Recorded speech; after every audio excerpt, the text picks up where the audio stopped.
Hello everyone, स्वागत है आप सभी का आपके अपने यूट्यूब चैनल एसएससी ओरेटर पर। तो भाई, अगर आप ये थंबनेल देख के आए हो तो मैं आपको पहले ही बता दूं कि मैं कोई भी क्वेश्चन आपको डिस्क्लोज नहीं करूंगा, ना कि कोई भी क्वेश्चन बताऊंगा। एसएससी की गाइडलाइंस का प्रॉपर फॉलो करूंगा और एक भी सिंगल क्वेश्चन आपको नहीं बताने वाला हूं। मैं इस वीडियो में आपको यही बताऊंगा कि सेक्शन वाइज कितने आप क्वेश्चन अटेम्प्ट कर सकते हो, जो कि एक अच्छा टारगेट माइंड में आप लेके जा सकते हो एग्जाम जिनका भी फर्दर होने वाला है। जैसे कि अब तक जैसे 12, 13, 14 तक तारीख तक का एग्ज़ाम हो चुका है और आगे जितने भी लोगों का एग्ज़ाम है उसके अकॉर्डिंगली मैं बताऊंगा आपको कि कितना क्वेश्चन किस सेशन में अटेम्प्ट करना सही रहेगा और कितना क्वेश्चन करने लायक है और कौन कितने क्वेश्चन डिफिकल्ट है, कितने क्वेश्चन ईजी हैं। तो एक आइडिया आपको रहेगा कि आपका एग्ज़ाम कैसा हुआ है। आप एग्ज़ाम हॉल से निकलोगे तो आपको पता रहेगा कि आपका पेपर कैसा हुआ है, क्योंकि इस टाइम पे सभी लोग मैं जहाँ तक देख रहा हूँ कि कोई भी क्वेश्चन डिस्क्लोज नहीं कर रहा है, जो कि काफ़ी अच्छी चीज़ है और ना करनी चाहिए। क्योंकि इससे क्या होगा ना, जिनका एग्ज़ाम हो गया है वो बेचारे परेशान हो जाते हैं कि हमारे क्वेश्चंस बता दिए गए और एसएससी उन्हीं क्वेश्चंस को रिपीट करती है। तो ऐसा बिल्कुल नहीं करना है, जो कर रहा है वो बिल्कुल गलत कर रहा है। ये चीज़ें दिमाग में रखनी है। तो चलिए वीडियो को स्टार्ट करते हैं और लाइन बाय लाइन एक-एक चीज़ों पे डिस्कशन करेंगे। अगर आप चैनल पे नए आए होगे तो प्लीज़ चैनल को सब्सक्राइब कर देना। तो सबसे पहले मैथ्स की बात करते हैं। तो मैथ्स में देखो, मैथ्स में क्या सीन है ना कि 17-18 क्वेश्चंस जो हैं वो पूरे के पूरे पीवाईक्यू बेस से आ रहे हैं, एकदम ईज़ी। वो आप वन गो में ईज़िली कर सकते हो। उसको आप पहले अटेम्प्ट कर लो, फिर उसके बाद 4 से 5 क्वेश्चन आपको मॉडरेट टाइप में मिलेंगे। थोड़े कैलकुलेटिव रहेंगे, थोड़ा कंसेप्ट भी पुराना ही रहेगा, लेकिन थोड़ा-सा आपको ध्यान लगाना पड़ेगा, कॉन्शियस होके उसको अटेम्प्ट करना पड़ेगा। वो भी क्वेश्चंस हो जाएँगे, ऐसा नहीं कि नहीं होगा।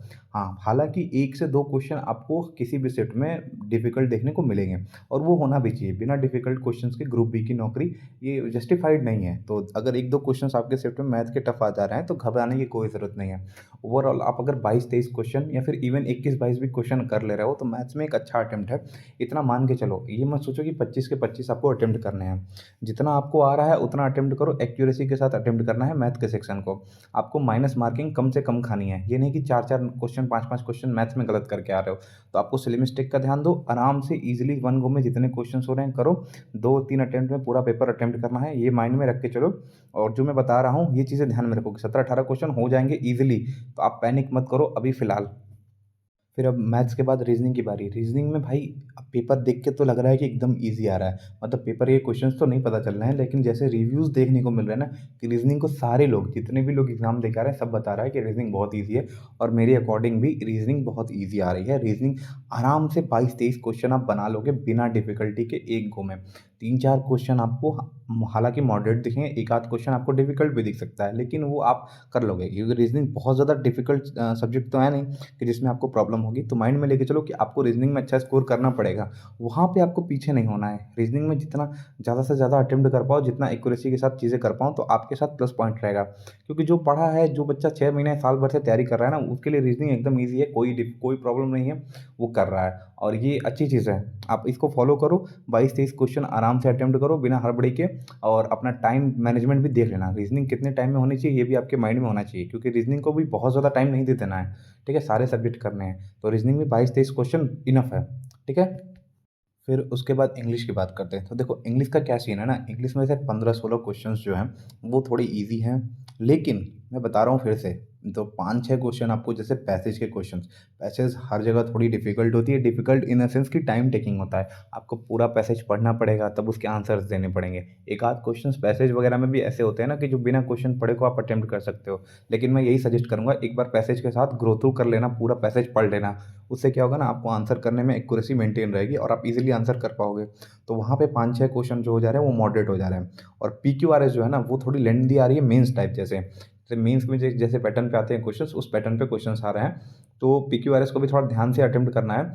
ओवरऑल इंग्लिश की बात करेंगे तो 20-22 क्वेश्चन आप कर सकते हो। इवन 20 क्वेश्चन भी आप 100% एक्यूरेसी के साथ कर रहे हो ना, तो अच्छा स्कोर माना जाएगा। तो इंग्लिश के लिए ज़्यादा घबराना नहीं है, जितना आ रहा है उतना करो, तुक्के मत मारना बस ज़्यादा।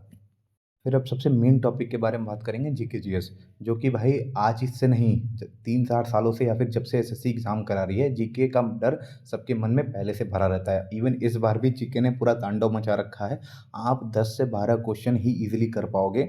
आपको 7 से 8 क्वेश्चन स्टेटमेंट बेस्ड देखने को मिल रहे हैं, जो कि टाइम टेकिंग होते हैं। और आपको अगर नहीं आ रहा है ना, तो उनको सीधा स्किप कर दो, उनको पढ़ने की भी ज़रूरत नहीं है। अगर क्वेश्चन पढ़ा, आपको लग रहा है कि आपने पढ़ा नहीं है, तो उस पर टाइम बर्बाद करने की ज़रूरत नहीं है।